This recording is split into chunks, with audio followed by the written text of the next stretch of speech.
FIIs ना बेवफा सनम की तरह हर बार अपना दल जो है वो बदल लेते हैं। कल एफआईज ने क्या करा था, यहां पे आप देखो 2 जनवरी का डेटा है हमारे पास। निफ्टी फ्यूचर्स में बाइंग करी, मिड कैप निफ्टी में बाइंग करी, निफ्टी नेक्स्ट 50 में भी बाइंग करी, स्टॉक फ्यूचर्स बाय करे एंड कैश में 1500 करोड़ की बाइंग करी, जिस रीजन की वजह से मार्केट 1.5% से ज्यादा ऊपर था निफ्टी एंड 1% से ज्यादा ऊपर था बैंक निफ्टी। सारे सेलर्स बायर्स में कन्वर्ट हो गए थे। अब आज एफआईज ने क्या करा बायर्स को ट्रैप करने के लिए, अब डेटा एक बार यहां पे देखो। आज एफआईज ने निफ्टी फ्यूचर्स भी सेल करे, बैंक निफ्टी फ्यूचर्स भी सेल करे, मिड कैप भी सेल करा एंड स्टॉक फ्यूचर्स भी बेचे एंड कैश में भी 4200 करोड़ की सेल करके गए। अब यहां पे आप देखो कि जिस भी लोगों ने कल बाइंग करी होगी वो सभी लोगों का आज एफआईज ने नुकसान करवाया। और जो भी लोग ये सोच रहे थे कि यहां से मार्केट या ट्रेंड रिवर्स होने वाला है, उस पे से एक मैं भी था, मैंने भी अपनी बाई साइड की पोजीशन बनाई थी। मेरा भी आज स्टॉप लॉस सेट हुआ है, मैंने भी अपनी पोजीशंस को एग्जिट करा है।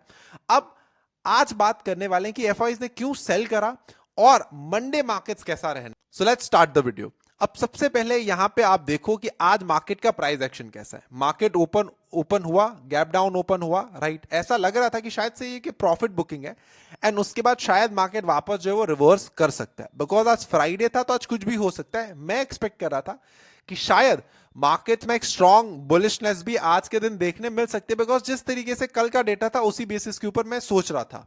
अब हुआ क्या, मार्केट नीचे गया, सस्टेन नहीं कर पाया, वापस यहां पे स्ट्रॉन्ग बाइंग आई, वापस सस्टेन नहीं कर पाया, नीचे गया। लास्ट में निफ्टी जो है वो 1% से ज्यादा नेगेटिव में क्लोज हुआ, अराउंड 0.7%। एंड बैंक निफ्टी आज कंपेयर टू वीक था निफ्टी से, तो वो 1% से ज्यादा नेगेटिव में बंद हुआ। यहां पे आप देख सकते हो। अब मेरा यहां पे स्टॉप लॉस हिट हो गया निफ्टी में एंड बैंक निफ्टी में 51,400 के आसपास जो है हमारी सेल साइड की पोजीशन हो गई थी। अब Nifty as well as Bank Nifty में दोनों में मेरी सेल साइड की पोजीशन ओपन है। अब यहां पे आप डेटा देखो, ओपन इंटरेस्ट का डेटा क्या बोल रहा है। जहां पे कल पुट राइटर्स थे, आज सब कुछ चेंज हो गया, जैसे जज्बात चेंज होते हैं वैसे। यहां पे आप देखो, अब सारे कॉल राइटर्स आ गए, अब ज्यादा कॉल राइटर्स हो गए। तो यार एक ट्रेडर समझे तो समझे क्या, आप कितना भी प्राइस एक्शन देख लो, प्राइस एक्शन से कभी भी आप गैस नहीं कर सकते या कभी भी आप एक क्लियर कट व्यू नहीं रख सकते कि अब यहां से मार्केट हो ही जाएगा। आपको बहुत सारे डेटा पॉइंट्स को देखना पड़ता है और जब ये डेटा एवरीडे बेसिस के ऊपर चेंज होते हैं ना, तब मार्केट्स में क्लियर ट्रेंड नहीं है, ये आप मान के ले लो। क्योंकि कल पुट्स बेच रहे थे, आज कॉल्स पे आ गए।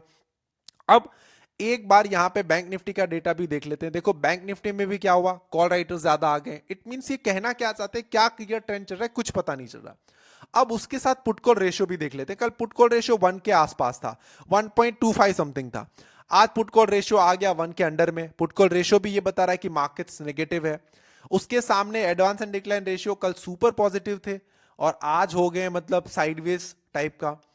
तो इससे क्या पता चल रहा है कि मार्केट्स में ना कोई क्लियर ट्रेंड नहीं है। और जिस तरीके के मार्केट्स के रूल चेंज हो रहे हैं और जिस तरीके के मार्केट्स के सेंटिमेंट्स और डायनेमिक्स चेंज हो रहे हैं, इस रीजन की वजह से ना एफआईएस क्लियर है ना डीआईएस क्लियर है कि अभी करना क्या है। एंड यही रीजन है कि मार्केट्स में हमें कोई स्ट्रॉन्ग बाइंग नहीं देखने मिल रही। अब बात करते हैं कि मार्केट्स में कर क्या सकते हैं, कल के दिन हमें क्या ट्रेड करना चाहिए। तो देखो यहां पे हमारे पास निफ्टी का चार्ट जो ओपन है। अब मैंने आपको क्लियरली बताया था कि नेक्स्ट बाय तभी करेंगे जब आज के दिन का हाई जो वो ब्रेक होगा।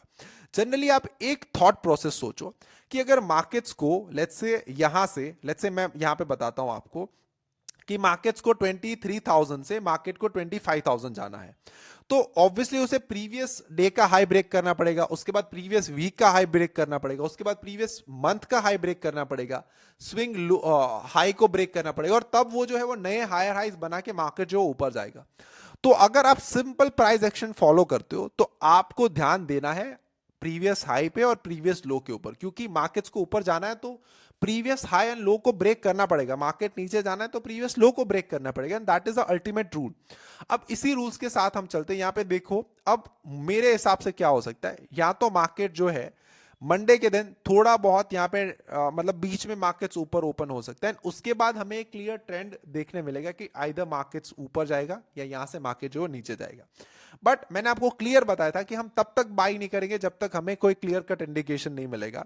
सेम जो कल का हाई है थर्सडे का, वही हमारे लिए मायने रखेगा। 24,222 का जो लेवल है, अगर निफ्टी जो है वो उसे ब्रेक करता है ना, उसके ऊपर सस्टेन करता है। सस्टेन करने का मतलब क्या है कि इसको ब्रेक करके 30-40 पॉइंट्स और ऊपर ट्रेड हो रहा है और एटलीस्ट 30-40 मिनट से ज्यादा मार्केट ने टाइम वहां पे स्पेंड करा, इट मींस वहां पे सस्टेन हो रहा है मार्केट, तब जाके एक हमें बाय साइड का व्यू जो है वो मार्केट्स में बनाना चाहिए।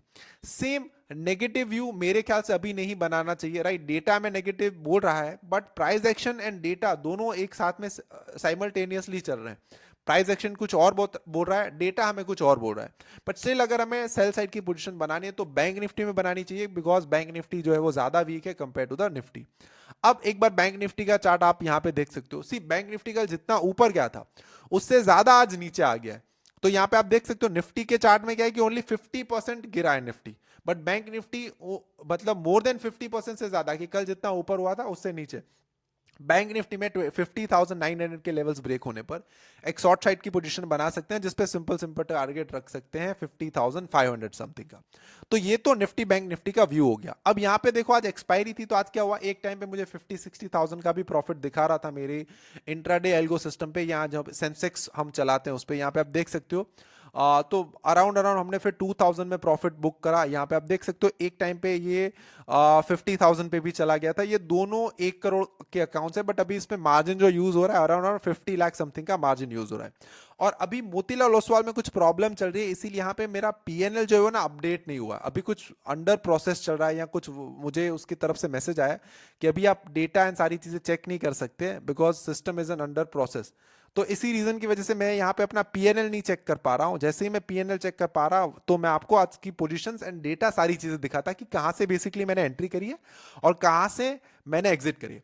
आई होप आज का जो ये मार्केट एनालिसिस वीडियो आपको पसंद आया होगा। मेनली मार्केट का जो व्यू अगर मैं आपको समराइज करूं 1 मिनट में, डेटा इज पॉजिटिव बोल रहा है मार्केट्स ओपनिंग के लिए मंडे के दिन, और प्राइस एक्शन वाइज हमें नेगेटिव बता रहा है।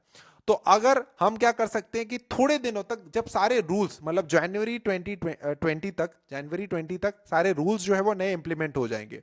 नया एक्सचेंज आया है, एक्सपायरी चेंज हुई है, सेंसेक्स की एक्सपायरी ट्यूसडे हो गई है, लॉट साइजेस चेंज हुए हैं, राइट। तो ये सारे रूल्स ना इंप्लीमेंट हुए, उसकी वजह से क्या हो रहा है कि एफआईज की वॉल्यूम्स भी कम हुए, डीआईज की वॉल्यूम्स भी कम हुए। जहां पे एफआई 60-70,000 करोड़ की बाइंग एंड सेलिंग करते थे वो अब 10,000 करोड़ के ऊपर आ गए। रिटेलर्स के भी वॉल्यूम कम हुए, राइट। तो कोई क्लियर ट्रेंड नहीं है मार्केट्स में। तो जब तक कोई क्लियर ट्रेंड नहीं है, आई होपफुली कि अभी जो अगर आप बहुत ज्यादा प्रोफेशनल ट्रेडर नहीं हो तो आपको थोड़ा सा दूर रहना चाहिए मार्केट से। जब मार्केट में सारी चीजें स्टेबलाइज हो जाए, मार्केट सारी चीजों को एब्जॉर्ब कर लें, एडजस्ट हो जाए मार्केट्स, तब जाके हमें नए सिरे से ट्रेडिंग जो है स्टार्ट करनी चाहिए। तो आई होप आज के इस वीडियो से आपने कुछ ना कुछ चीजें सीखी होगी, समझी होगी। Till then keep learning, keep earning and keep making money from the stock market. Have a good day, bye bye.